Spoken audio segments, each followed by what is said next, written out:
Death or Prison. Brought to you by leanonmeusa.org. The men you are about to hear have spent more than 50 years in prison.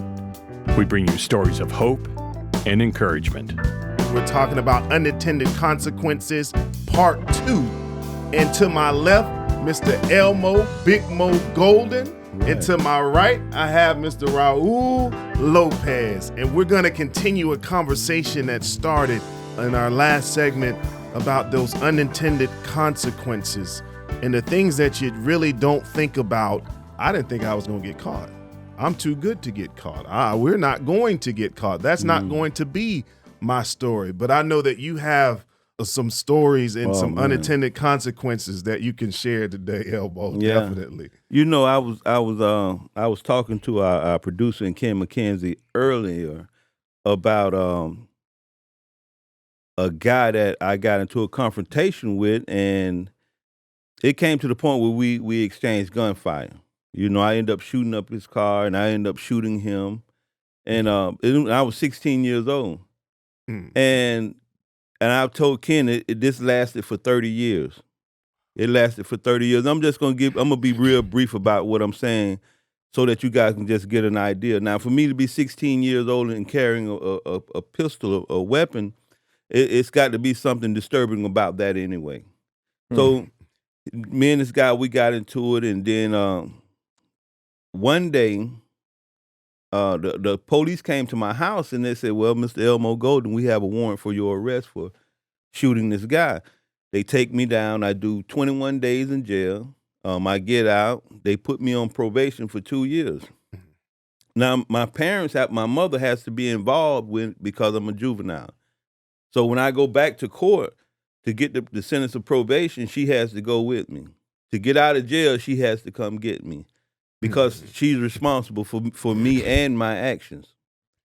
So on the way to the courthouse, you know, my mom, she had a Buick LeSabre, and for some reason it broke down. She got under the hood, she looked at it, and then it was like, oh my God, we're gonna be late for court. You know, all these, she's thinking, she's upset because why does she have to go to court anyway?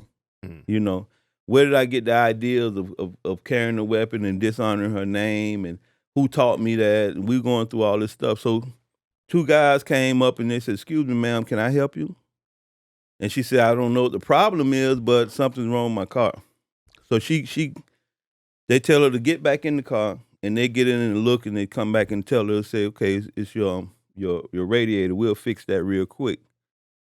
And when the guy look in the car, you know, he sees me and he sees my mom, and my attitude changed, and my mom recognizes it. And she says, what's wrong with you? And I say, that's the guy I shot. And she immediately like, oh man, what kind of situation have you put me in? Now, what are the chances that the guy you shot is the one who stopped the one who stops to fix my mom's car? Wow. There's nothing I can do to give you the image of her face. When she looked at those guys, you could see the terror in her, like, so you put my life in jeopardy, you put me in this situation. You know, and it's something that, I mean, like I said, this is a 30-year-old story, but I'm just going to give you just the brief. We're talking about consequences that happen because of your behavior. So, excuse me 1 second. So we get in the car, and she says, "You put my life. Look what you're doing, and you putting my life in danger." And now we're in the courthouse. And these guys, they got to tell what happened. They got to tell the story. This is what's stupid about the whole story. I'm sitting there listening to them tell their side because they are the victims. The story says that the argument started behind $2. We're talking $2, 8 quarters, 20 dimes. You know, 200 pennies.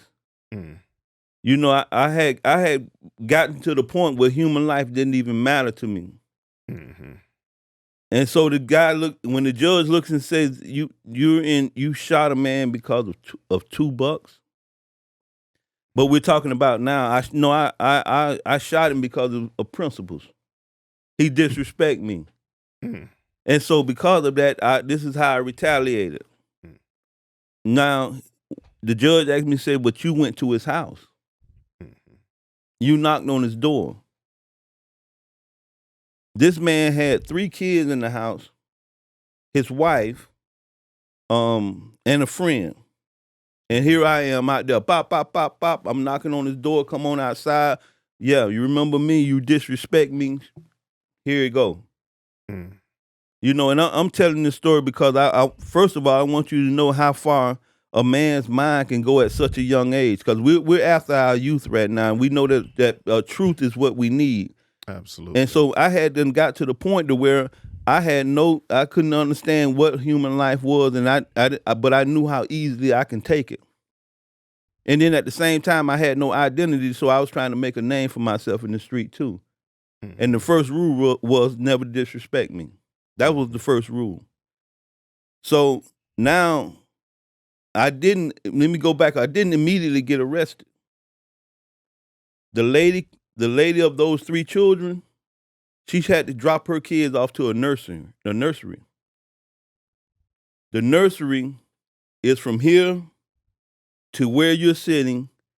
That's how much room it is between the nursery where the kids go at and where I live. And so I'm standing outside one day, and she pulls up with her kids. She does not drop her kids off. She pulled up, see me, and keep going.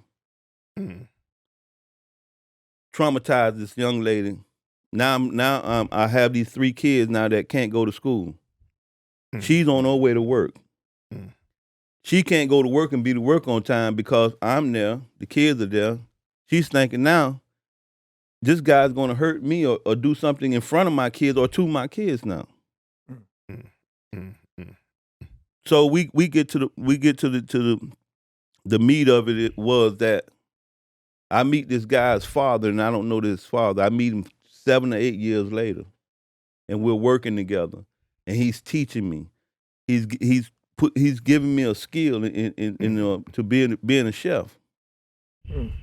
One day a guy came in and looked in the restaurant and said, "Hey, listen, do you know who that is? That's the guy that shot your son." So I'm the guy that made him stay up all night and at the hospital because his son's life was about to be taken.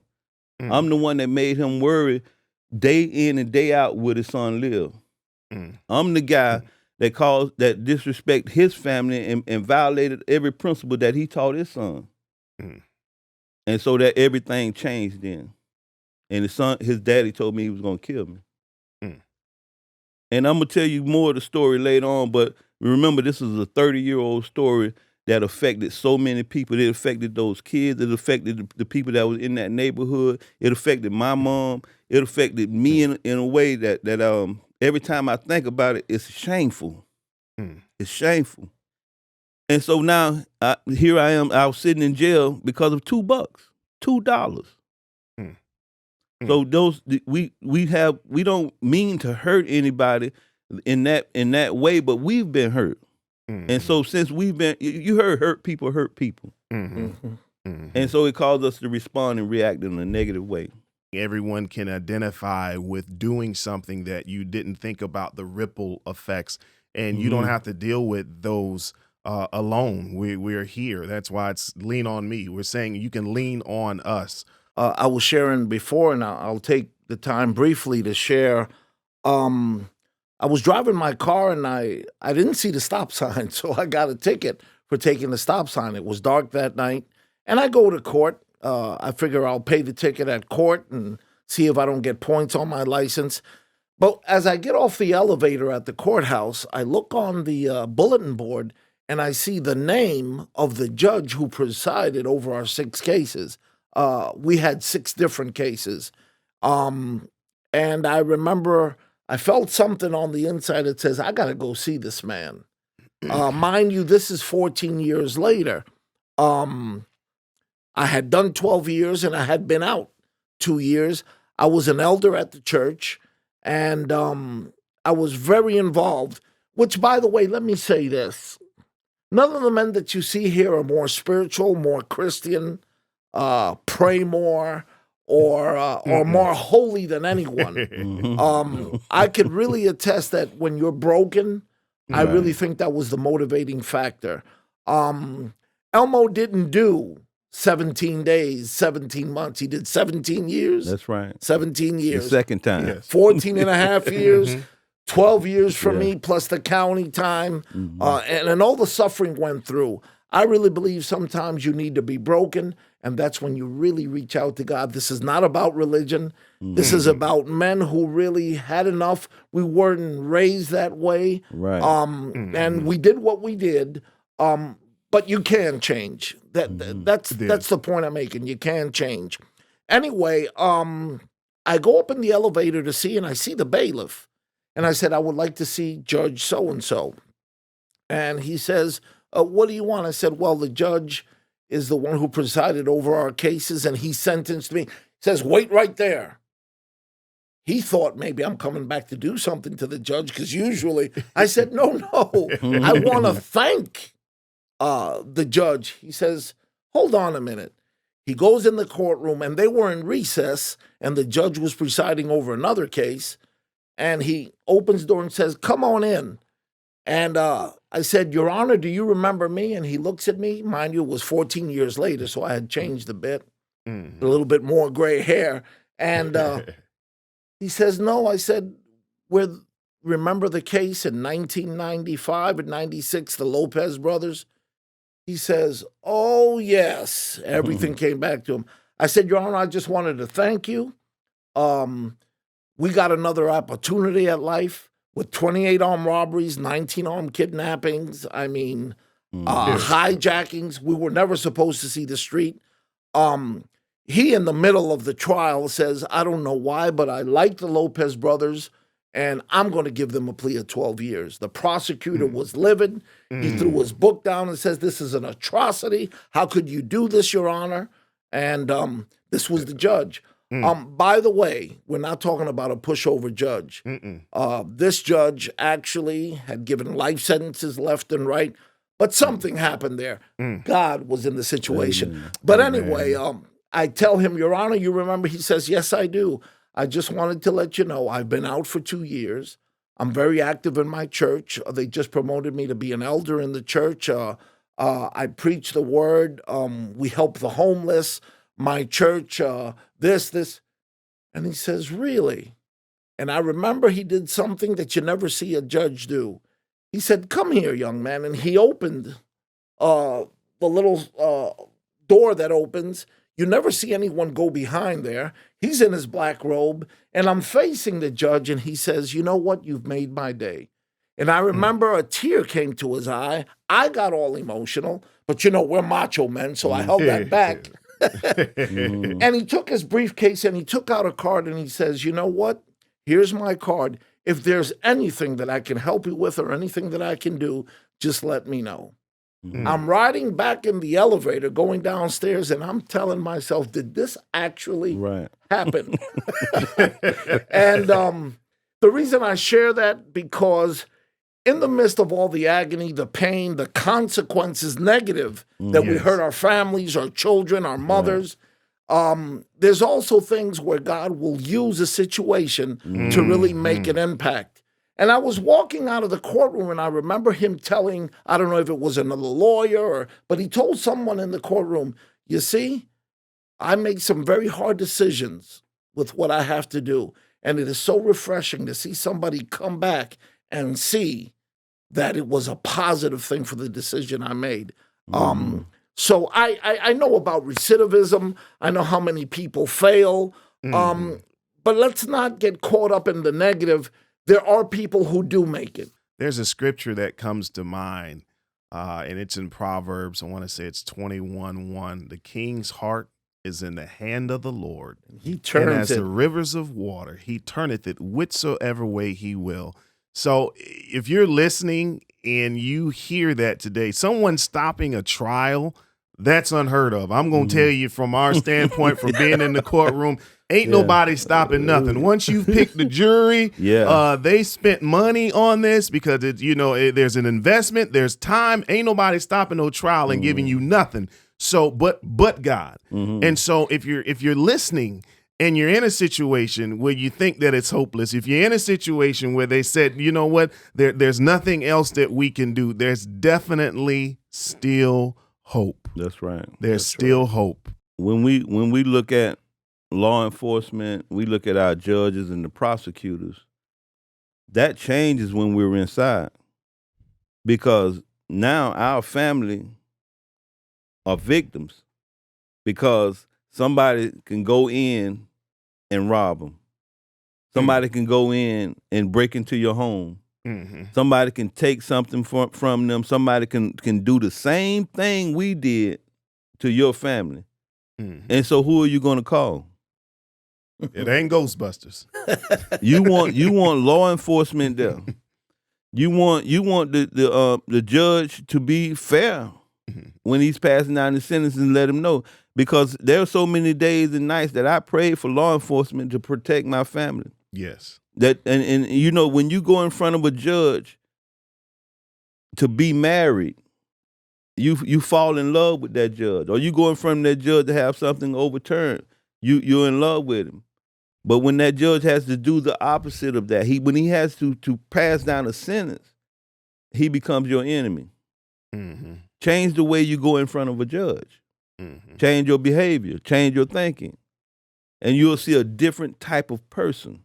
I love the way he brought that out about their positive consequences, and I've had tons of them. And I hope that we can have some of those people that have purposely affected my life in a positive way, because I've been home for 8 months, 32 weeks, and there's no way I can be sitting at this panel without, number one, the love of God, and number two, because somebody said what we talked about earlier is that I believe in you. Absolutely. And so I have a lot of support that was waiting for me because of the change. There are thousands of people. That's what we're talking about with Alpha USA and Lean on Me. There are literally thousands of people waiting to help you. All you have to do is ask for the help before you make that decision that can turn your life into hell. And that's what we're talking about. I know that we want to get into more stories about what happens to us, but we know that you have a story also. And we want to hear your stories. We want you to share some of the information with us. We want you to be actually sit in one of these seats and become a guest. Because everybody has a story, and we should all have an opportunity to tell our story, and we should all have an opportunity to fix those problems together and grow in the glory of God. Every piece of your life, everything that has happened to you, God can use. And sometimes we think that, no, well, that's for someone else to do. I'll let someone else do it. No, leanonmeusa.org, alphausa.org/contact. I know that I was one of those people that I looked at it as the system. It's a system, right?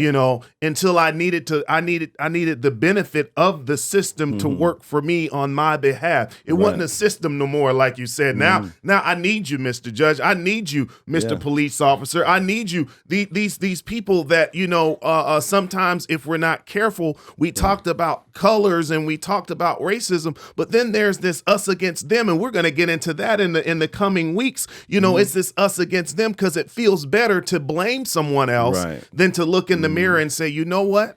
He was doing his job.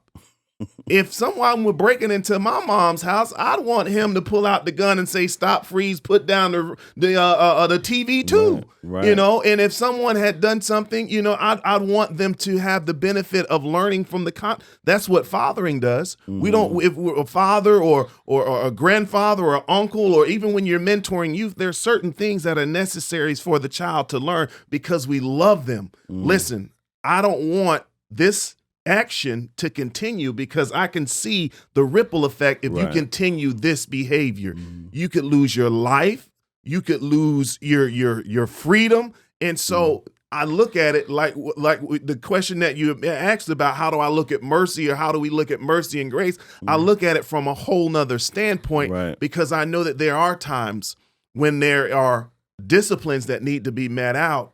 And I need to be able to not only look at it from a standpoint of, well, they're just doing it because they want to be harsh, or whether they're just doing it because, no, the Bible does say that what the enemy meant for bad, God meant for good. That's right. I just wanted to add, looking at another perspective of this issue we're talking about, you have good and bad in everything, in every arena. And I remember, I'm 58 years old. I've been getting in trouble since I was 11 years old. I've met officers who are corrupt. But I have to speak on behalf of law enforcement right now. And this is not a political arena here. This is Lean on Me. We're trying to help the incarcerated, their families, and so on. But I think it's important to look at this. I've met a lot of officers who are out there who are really trying to help. They're fair, they're just. And I sometimes wonder, why did he speak to me so abruptly? Well, if I have the music blasting, I have this face like I'm going to kill somebody, how is he supposed to react? I've come to the conclusion that a lot of times when we get negative feedback is because we've put out there negative messages. Here I am. I know I'm doing bad. I know I'm doing the wrong thing. And like you said, he's the enemy. He's not the enemy. I'm doing this to myself. And but since then, since I've been out since 2008. And I've had the opportunity in the United States and in third world countries to meet with law enforcement. And yes, there are some. But you can't say that all officers are this or all. I've met a lot of good ones who are really trying to do something. And if we change our attitudes, now I'm talking to the returning citizen who's done time, he's back in society. We need to change our mentality. The Bible says that as we think, so are we. So if I'm thinking all this negative stuff, I'm bringing this upon me. I've had some great conversations.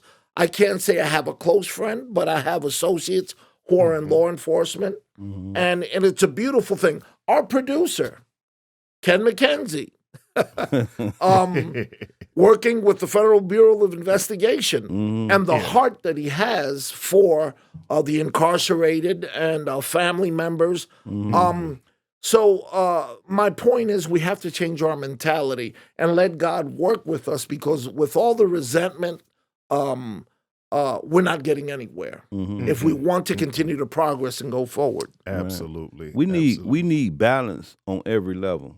Yes. You know, we need balance with those that are not necessarily, we looking at them in a way of like saying they're in authority and they're over us and they're this and they're that.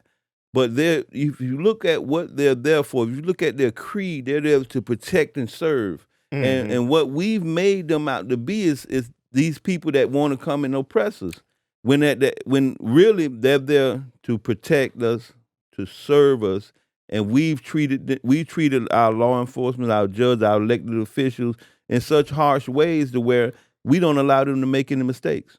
We don't allow them to be human.